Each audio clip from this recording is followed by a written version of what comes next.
दोस्तों, आज हम सम्राट मिश्रा जी के साथ जो गोमती नगर के निवासी हैं और सेंटर बार के पदाधिकारी रहे हैं पूर्व में कारखाने में, आज हम लोगों के बीच उपस्थित होकर सेंटर बार में आगामी चुनाव जो 24 तारीख को होने जा रहा है उसमें कुछ शब्द इनसे चाहेंगे कि चुनाव में स्वच्छ मतदान के लिए आप क्या कहना चाहते हैं। नमस्कार सभी भाइयों को। देखिए, यहाँ कई प्रत्याशी जो नुमाइश कर रहे हैं सेंट्रल बार के चुनाव में 24 तारीख को चुनाव है, जैसा भैया ने पहले बताया। अधिवक्ताओं की कई छोटी मोटी समस्याएं हैं, सभी लोगों की समस्याओं का समाधान कर देता है, पर अधिवक्ता अपनी समस्याओं का समाधान नहीं कर पा रहा। जैसे CSC बिल्डिंग बनी हुई है, उसका लिफ्ट खराब है। अगर लिफ्ट सही हो जाए तो वहाँ पे लोग अच्छा खासा बैठने का इंतजाम हो जाएगा। एक बिल्डिंग बनी है सेंट्रल बार की, वहाँ पे 54 चैम्बर है, 2 बिल्डिंग है 54 की, और आप समझिए अगर वो उसका इंतजाम हो जाए तो अच्छे खासे लोगों को बैठने का इंतजाम हो जाए। पर साल, 1.5 साल, 2 साल, 4 साल, 5 साल बीत जाता है, पर इन सबका कोई देखने वाला नहीं है, कोई पूछने वाला नहीं है, कोई नेता इस बात को उठाने वाला नहीं है, न कोई इसका कुछ हर समस्या का हल करने वाला है। तो हमको चाहिए कि ऐसे प्रत्याशी को चुने जो व्यक्तिगत हित को छोड़कर सार्वजनिक जो समस्याएं हैं उनके लिए कुछ करने का प्रयास करें।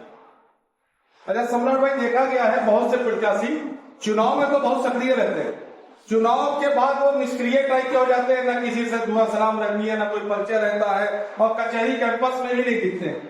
क्या कहना है इस पे? बहुत से लोग ऐसे हैं, लगभग 50% से ज्यादा ऐसे ही हैं जो खाली चुनाव के लिए आते हैं। इवन देन वो चुनाव नहीं भी जीत पाते हैं, अगला चुनाव उन्हें लड़ना भी होता है, उसके बावजूद भी वो साल, 1.5 साल, 2 साल ऐसे ही बिता देते हैं जैसे वो अनजान है, और एन मौके आके चुनाव लड़ने के लिए खड़े हो जाते हैं और उसके आधार पे वो चुनाव लड़ने की तैयारी भी कर लेते हैं। सम्राट भाई, ऐसा भी है कि चुनाव के समय वोट देने के दिन, जिस दिन आम अधिवक्ता वोटिंग करने जाएगा, क्या सावधानी बरतनी चाहिए उसको?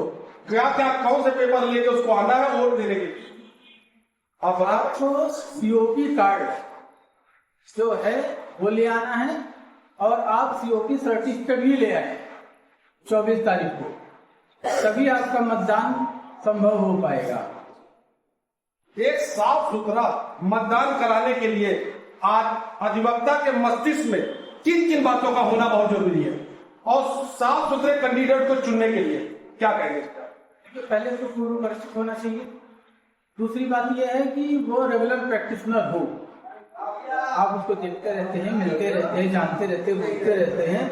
और कई अधिवक्ताओं को आप ये भी देखते होंगे कि कुछ अधिवक्ता सोशल हैं, बिना चुनाव के निस्वार्थ वाले, उन पर फोकस करना चाहिए। एन मौका होता क्या है कि चुनाव होने वाला होता है तो आदमी साल भर, 1.5 साल से मन बनाए रहता है, अंत में कंफ्यूज हो जाता है और अपने ही आदमी को ना देकर दूसरे आदमी को लालच दे जाता है, और जिसके कारण ये सब अव्यवस्थाएं फैलती हैं और जिसका हम लोगों को सामना करना पड़ता है।